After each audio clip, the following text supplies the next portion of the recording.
Hello, everyone, and welcome to District 126 Communication Series, Episode 4.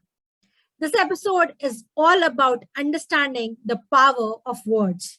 And we are here with you to get a session on International Speech Contest, which will exactly let you know how words are so powerful. We have a special guest with us today, Toastmaster Fani Bhagwan, somebody who has been there, done that, and come up with all his knowledge to be shared with all of us. Toastmaster Fani Bhagwan has been a Toastmaster for 9 years. He has been into learning and development for Novartis and has been a facilitator for ISC, table topic session, and so much more. So I think he has a whole bag full of experiences and learnings that he has got for us. But today's session is going to be very specific to acing the International Speech Contest. Welcome, Toastmaster Fani Bhagwan. Thank you so much, Toastmaster Pragya, for that typical Toastmasters introduction. Thank you. So I'll try my best to share some really key insights into the dynamics of International Speech Contest today. Yeah. Thank you, Toastmaster Fani.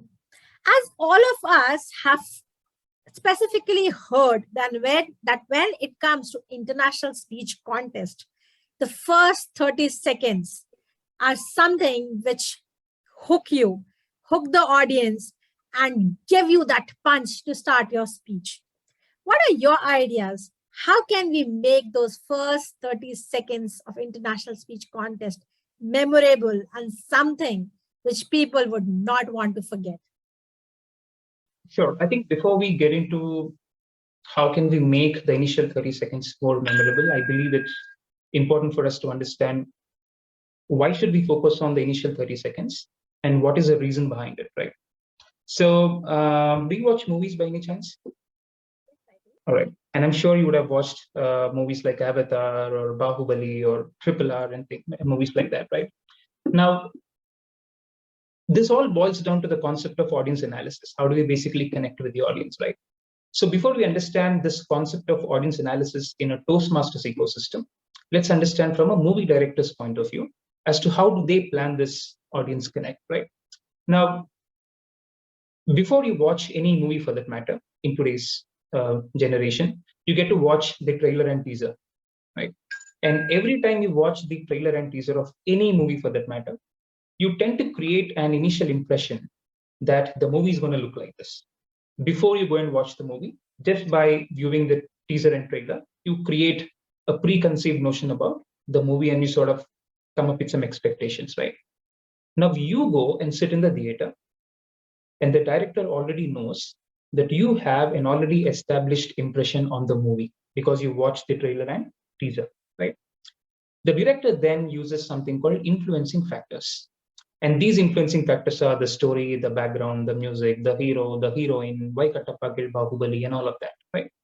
Now, all these influencing factors will further strengthen your already established impression of the movie, and then you like the movie. If these influencing factors are not able to enhance your perception of the movie, then you don't like the movie. There is a disconnect, right? Which means the game, the whole game of movie making starts with audience analysis. And that's the reason you would see people cutting those teasers and trailers so meticulously, so planned, because they want to play with your mindset, right? Now, if you apply the same concept in a Toastmasters ecosystem, now you take the stage as a speaker. Unfortunately, you don't have time or space or energy to show a teaser or a trailer of your speech, right? Because it's a constant interplay between you and the audience, right? Now, but the question is, how do you connect with the audience if there's no teaser, if there is no trailer, and if audience don't come with any preconceived notion of any sort, right? And that's the reason the initial part of your speech is very crucial, right? That's the reason people say first 30 seconds is critical, because that's your catchment area. That is when the audience connection happens at a maximum level, right? But the question is, how do you do that? Or what are some of the ways in which you can connect with the audience and things? Now, there's a lot of literature in the Toastmasters ecosystem around different ways to connect with the audience in that first 30-second period. People say you can use statistics, you can use questions, you use stories, and blah, blah, blah, blah, blah. But let us understand what needs to be done in that time frame, right? Now, in that time frame, for you to be more effective, for you to be able to connect with the audience, you need to communicate the relatability of the topic, which means as a speaker, in that first 30 seconds, you need to make it very, very clear to the audience that you and I have the same common emotion on the topic. If there is no sense of relatability, or if people don't understand that the topic or the subject is not basically valuable to them, you basically lose the track, right? So you basically use the first 30 seconds to establish that potential connect via communicating the relatability of the topic, right? And how do you communicate this relatability? It depends on the context. You have statistics, you have questions, you have stories, you can ask them about their experience and blah, blah, blah, right? Now let's take an example. Let's say my topic is about glossophobia, fear of public speaking, right? And I take the stage and I plan my first 30 seconds because that's very crucial for me. And somehow, using some cue, I have to connect with the audience and communicate that this topic is equally important for you, or both of us have the same common emotion towards this topic, right? So what I do is I come up with a scenario, right? I say that, how many of you had this experience? Before you take the stage every single time, there are a lot of negative thoughts that trigger your mind. What if people don't take me seriously? What if I fall flat on stage? What if people start judging me right from the word go, right? What if my vocabulary has gone for a toss? What if my language has gone for a toss? And blah, blah, blah, blah, blah. So how many of you had these negative thoughts triggering your mind constantly every single time before you take the stage? And obviously people will raise their hand, some of them will not, that's okay. But you'll have some percentage of the audience raising their hand to this experience, which means they've had similar experience in the past. And then you will link it up and then say, for the next 8 minutes or for the next 7 minutes, I'm going to break this myth. I'm going to tell you, how did I overcome this identity crisis? And then you begin your speech.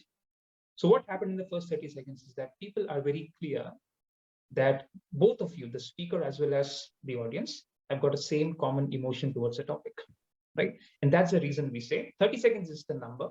But the point here is how you start matters a lot, because you need to be at your creative best, because that's a potential chance for you to communicate relatability of your topic with the audience. And that's the reason if you look at international speech contest winners, most of them come up with creative ways to start their speech. The first 30 seconds are very creative. Some, you have speakers coming up with a cigarette, you have people coming up, jumping, dancing, blah, blah, blah, doing all sorts of things. That's only because you are trying your best to communicate relatability. Yeah. Thank you, Funny. That is really interesting because I think, yes, if a speaker can connect with the audience, half of the job is done there. Now, as you told that the producers, the directors of the movie, they have particular ideas on how they want to promote their movies. Obviously, there will be some science behind it of how they analyze their people or what are the different techniques they use to promote. For example, as you told that Bahubali would have specific clips.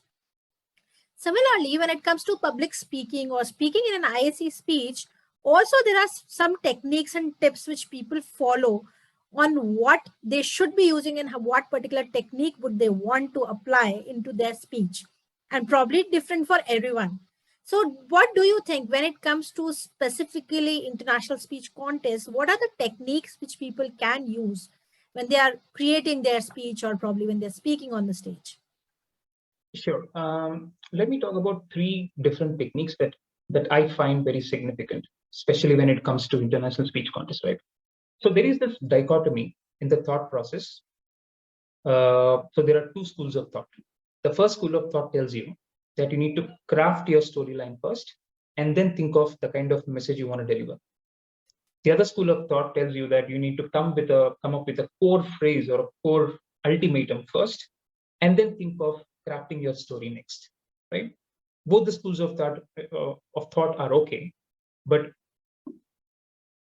But I personally believe that this first school of thought, wherein you think of a situation first and then think of what are you trying to learn from that situation, is more easy to handle, right? So there is a speaker called Vikas Jingran. He's a international speech contest winner, 97, I believe. And he has a topic, and there's a core phrase in his speech which says, the answer to your problems is not out there. The answer to your problems is within. So that's one of his core phrases, and his narrative sort of revolves around this particular phrase, right? If you look at other speakers also on the list, each of them have one core phrase that they want to focus on, right? But the question is, how do you want to drive this message more effectively to the audience, right? Because people might get lost in the dramatics. You have a story, you have characters, you have situations, you have emotions, and blah, blah, blah, blah, blah. You also have a core phrase that you need to drive. So for you to focus intensely on the core phrase, which means this, because this is what you want to ultimately drive, because you want your audience to remember this for a longer time, right? So for you to drive this more effectively, all that you need to do is you need to create a repetition for this particular phrase at least 2 to 3 times in your speech, because your speech is a mix of multiple things like dramatics or emotions or blah blah blah, right? So for you to drive this effectively, you need to repeat this at least twice so that people get this, right? Now, how should this core phrase look like? Now, core phrase is nothing but this is this is what you want your audience to understand intensely. This is exactly what you want your audience as a takeaway, right? Now, specific to his example, Vikas Jingran's example, body language also plays a major role in how do you want to drive this core phrase effectively. For example, in his speech, this particular phrase, the answers to your problems is not out there, is inside, is repeated for 3 times. For the first 2 times, he followed a very conscious body language, meticulous body language, right? He said, the answer to your problems is not out there, it is within. And for the second time, the answers to your problems is not out there, it is within. Now, for the third time, that came towards the fag end of his speech, he cuts down his body language into half. He says, the answer to your problems is not out there. And the audience start repeating, it is inside, right? So what happens is, repetition is very powerful. Typically, when you want to drive a key message to your audience, repeat that because it gets ingrained in their minds. And you can use body language to sort of drive this more effectively. So this is one technique that I really loved, repeating your core phrase multiple times. Second is, while you develop your speech, there are 3 different aspects that you need to understand that will create some form of an impact on people, right? So the first one is called, so I basically call this, I read this somewhere and I really liked it, that really caught my fancy, which is called the SHP factor.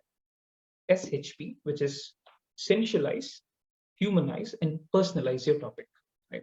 Now, sensualize is about your ability to create a vivid imagery in the minds of audience around your narrative, which means while you tell a story, while you narrate a story or a situation, people should be able to visualize at least some part of it, right? And obviously, your body language will play a major role. Now there's a lot of literature on body language. People say you need to, this is the way to display your body language. This is the way to exhibit your hands, your legs, blah, blah, blah, blah, blah. There are different logics behind it. But I personally believe that you can learn n number of body language techniques, but the moment you're on stage, it is all about your situational intelligence. It's all about your contextual situation or intelligence that should drive your body language, right? So what I basically do is, if you consider your stage, there are 2 different dimensions: the vertical dimension of the stage and the horizontal dimension. Or if it's a virtual speaking session, you can draw that using your hands. This is a horizontal, and this is a vertical dimension of your stage. Every time you speak about a situation, a complication, and then how did you come out of it, like a problem and a solution, you can use the vertical dimension of the stage, because anything that's back is a problem, anything that's forward, progressive, is a solution, right? Similarly, when you want to talk about different stages of life or different stages of your journey or timeline based events, then the horizontal stage makes a lot of sense. because at every space you need to plant a timeline, right? I say I have 3 timelines. I use my hands: situation A, situation B, and situation C. And the moment I go back here, it's clearly understood that I'm referring to a past situation. So audience are traveling along with you. They are sort of creating an imagery via your body language. So that's one way to sort of sensualize your speech. The second aspect of sensualizing is characters. I'm sure you remember the movie Sholay. And the moment I say Sholay, you remember this dialogue called Kitne Aadmi The and all of that, Gabbar Singh, right? So psychologically, we tend to remember characters for a longer time than the entire storyline of a movie. The same happens in public speaking as well. People may not remember your entire storyline, but they remember your certain key characters and certain dialogues by them. So the way you craft your characters should be very effective, because characters will help you sensualize your whole storyline, right? So characters and also the vertical and horizontal dimension of the stage will help you sensualize your message. The second aspect, which is really interesting for me, is humanizing your speech. Now, what do we mean when I say humanize? Humanizing is all about valuing personalities. For example, if Pragya says A is equal to B and Funny says A is not equal to B, then I should not say, Pragya, you are wrong. And I should be immediately asking you, what makes you think A is equal to B? Which means I'm not hitting your personality, but I'm curious to know about your thought process. So similarly, when you are giving a speech as a potential communicator, you should never ever be an expert speaker, because expert speakers always end up in expansive communication. So they go on and on and on about their communication, right? So humanizing is always about taking strategic pauses and then talking to the audience. For example, let us say I'm talking about a situation where a big problem hit me hard, right? And I felt disgusted, sick and tired of this life. Then if I'm a usual communicator, I go on by saying a big problem hit me one day. I felt bad. I felt disgusted. I felt, I fell flat and blah, blah, blah. And then I did this, I did that, I did this, I did that. And finally I achieved success, which means you are telling your own story. But if a communicator who wants to humanize picks the same subject, he then says, a problem hit me very hard and I fell flat. And guess what I did next? And do you know what was running in my mind? This. So what I'm doing here is I'm just checking with the audience if they're able to guess something and immediately taking the control back. So in the process, I'm not being a communicator who is overtly focusing on explaining things. I'm checking with the audience and then taking the control back. So this way you sort of humanize. Guess what happened next? Guess what did I do next? Do you know what was running in my mind? Things like this. So use quick fixes to talk to the audience and come back to control so that you can humanize with the audience, and audience will also feel valued because you are, in a way, communicating with them, right? So that's called humanizing. And personalizing is personalizing is answering the question that focuses on what is in it for me in this speech. You can go and talk about any speech under the sky, right? You can any topic under the sky. It could be on success, it could be on a failed marriage, it could be on death, it could be on suicide, whatever it is, right? But ultimately, audience will always think about what is in it for me, right? And that's exactly the reason why we were talking about the first 30 seconds. In the first 30 seconds, you communicate the relatability of the topic, which means audience to a certain extent are clear that this topic has got a common emotion, as in we both are commonly connected to this topic, right? So ultimately, personalization is also about creating an impact. I'm sure you would have heard a lot about speakers should ultimately create an impact, right? Impact is a fancy word, but we should understand what exactly is impact. When you're talking to 100 different audience, what exactly do we mean when we say impact, right? It's very simple. When you're communicating to a large gathering on a potential topic, which is of importance to both the parties, then impact is about your ability to trigger a thought process in the minds of audience. As simple as that. You can also make them do something, but that's a very tall order. That's a pompous ask. That's not possible. But at least, are you able to trigger some thought process in the minds of audience is a question. So that is impact for me, right? Now, how do you do this? How do you create this impact, or at least how do you strive to create an impact is a question. Now, let's say my topic is always about,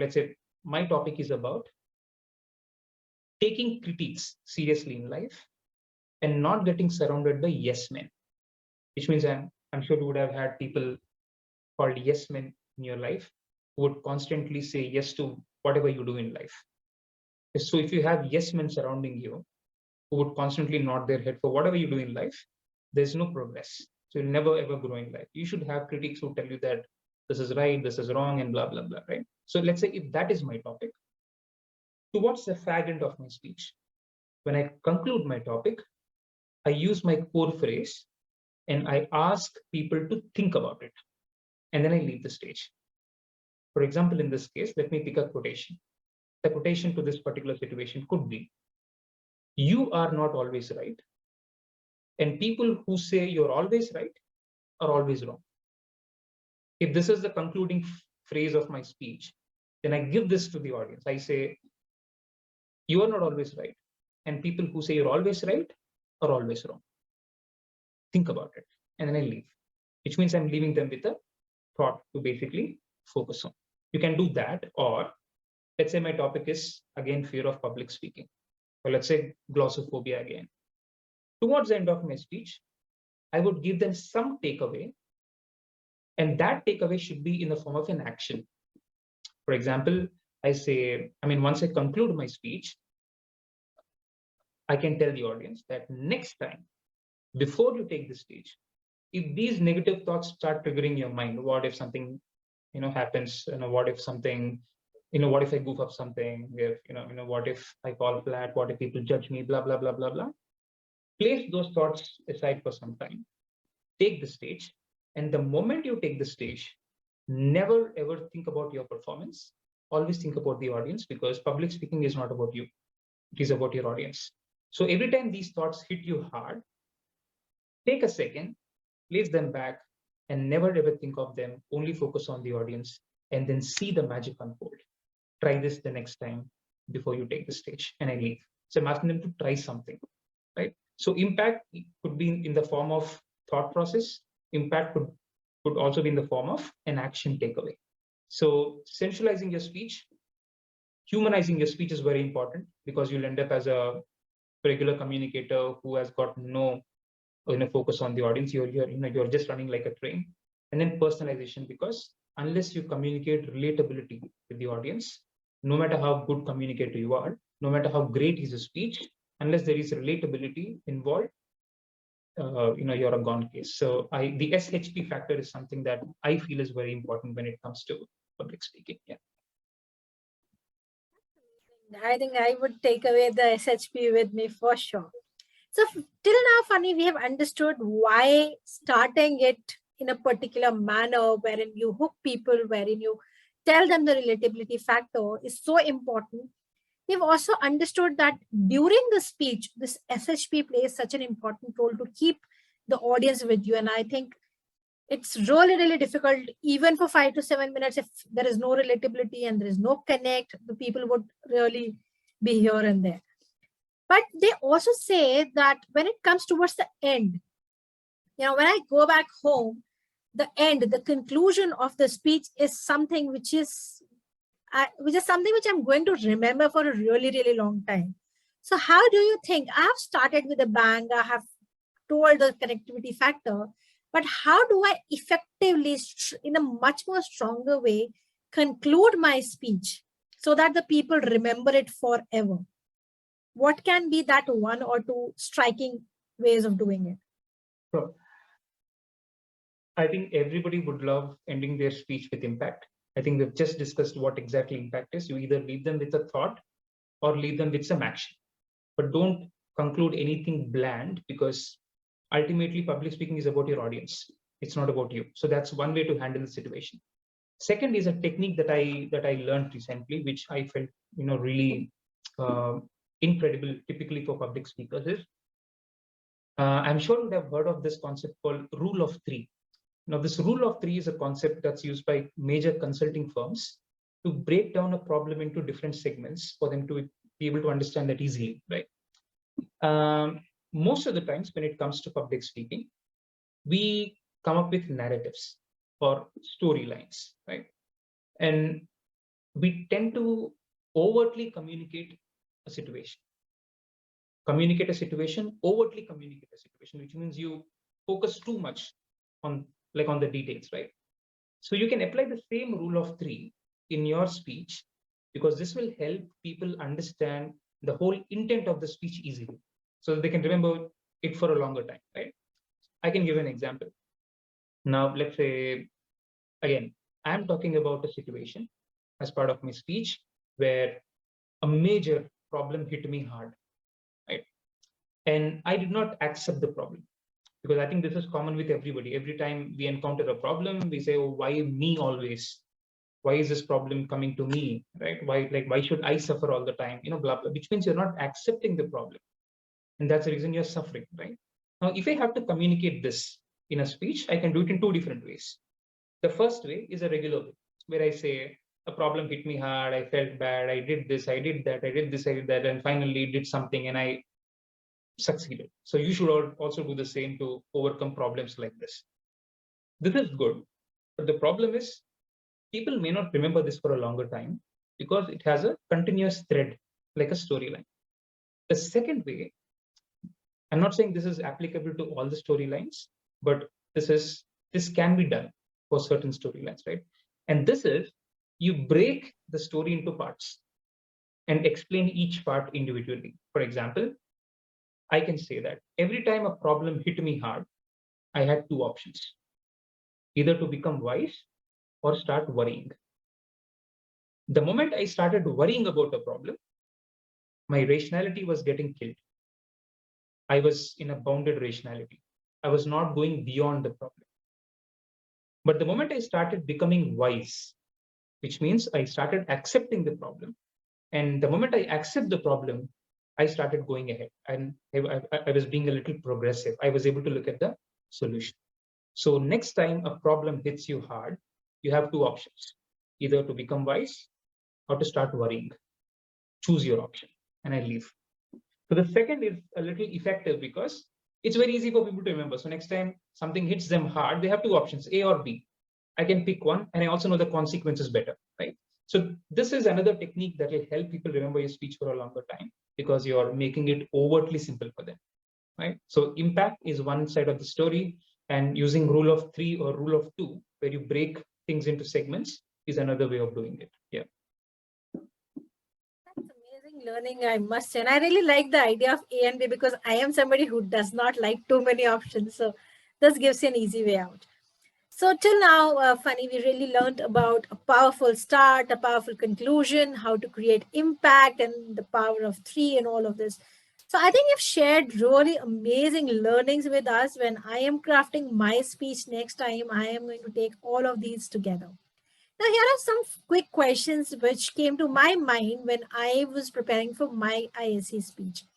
First thing which came up was, what kind of topics really hit hard in an international speech contest? Is it I can select any topic from my life, or it has to be a motivational story or a humor, or stuff like that? How much role does humor play in our stories, and what kind of stories really work? I think that's a good question, because if you look at majority of the ISC speakers, the topics that they've chosen, they are more humanizing. Again, I'm using the word humanizing because these topics are something that are more to do with how do you want to grow as an individual, how do you build resilience, how do you build confidence, and all of that. So if you look at the list of speakers that I shared with you, all those topics: rise when you fall down, fail forward, words are powerful, the answer to your problems is inside, not outside. So all these topics basically talk about your mindset, right? Now, here's something interesting. Now, coaching industry is a $1 billion industry. There are millions of coaches in the world. But if you boil all those coaching theories down, they all boil down to mindset. You go to any coach with any problem statement, it ultimately boils down to your mindset. So most of the topics that you choose for ISC have a hard hitting on the mindset of people, They're very hard hitting on the mindset of people. So that's one segment where you can pick topics from. The second is humor. Humor is of course a very good area to explore. But then again, your humor should be used like a weapon to drive your message more effective. So it should not be entirely humorous. It can be entirely humorous, of course, but the whole essence of the humor should ultimately help you drive your message more effectively. I remember one of the key speeches in my previous organization was around death. Right? Death is again considered a very serious subject. I think most of us are also scared of death. But then again, the funny part with death is, I always keep saying that there are three different instances where people talk exceedingly good things about you that at times take you by surprise. One is after your death. No matter how hopeless and helpless you are in life, the moment you die, you are surrounded by people who talk great things about you. He's magnanimous, he's kind, he's blah blah blah, over the moon and all of that, right? Second is your last day at office. No matter how hopeless you are as a worker or as an employee, the moment you're leaving, people will start talking good things. They make you cut a cake, do some party and stuff like that. Third is your introductions, typical self-introductions, or you getting introduced by people in award functions and things like that. So the point here is, death is considered to be a serious subject, right? However, death is also funny in a way because it tells you, or it exposes the ugly truth that there's a lot of drama around you. People are pretentious in nature, something like that, right? So you can, of course, use humor. You can make people laugh, but that essence of laughter should ultimately make them think about something serious. So yes, you can basically use both. But as far as my observation goes, most of the topics are only to hit hard on the mindset of people. Yeah. The last question, Funny, is that as we go forward in a contest, right, from club to area to division, the variety of people, the audience will keep on changing, will keep on becoming huger. And when you move forward into the contest, as you say that the audience connect is so important, but when you have varied audience, how do you connect to them? Is it really possible that you would connect to most of the people sitting in the room, or how can we drive a speech which will connect to at least maximum part of the audience?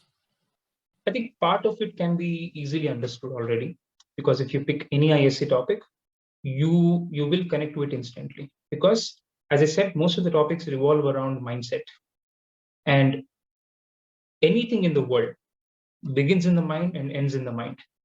So you pick up anything, you talk about success, you talk about failure, you talk about failed relationships, you talk about being judged by people in the society, any topic. I'm sure we would have experienced at least 60 to 70% of all these things in life, right? So what you said also makes sense, because every time you move up the level, two things change. One, the sensitivity of the audience. Now, when I say sensitivity, it is about the kind of language you're using. It's about the kind of words you are choosing and things like that. But the subject can more or less remain the same if it is about mindset, or if it is basically helping people overcome a situation or think of ways of overcoming a situation, right? But the way you choose your language, the way you plan your dramatics, the way you pick your vocabulary, I think that can change based on the level. So that's one, which is sensitivity. Second is, I hate to use the word drama, but it's in a way drama, right? As in, how you begin your story, how you end your story, how you perform all those nuances in between, body language, emotions, and things like that, right?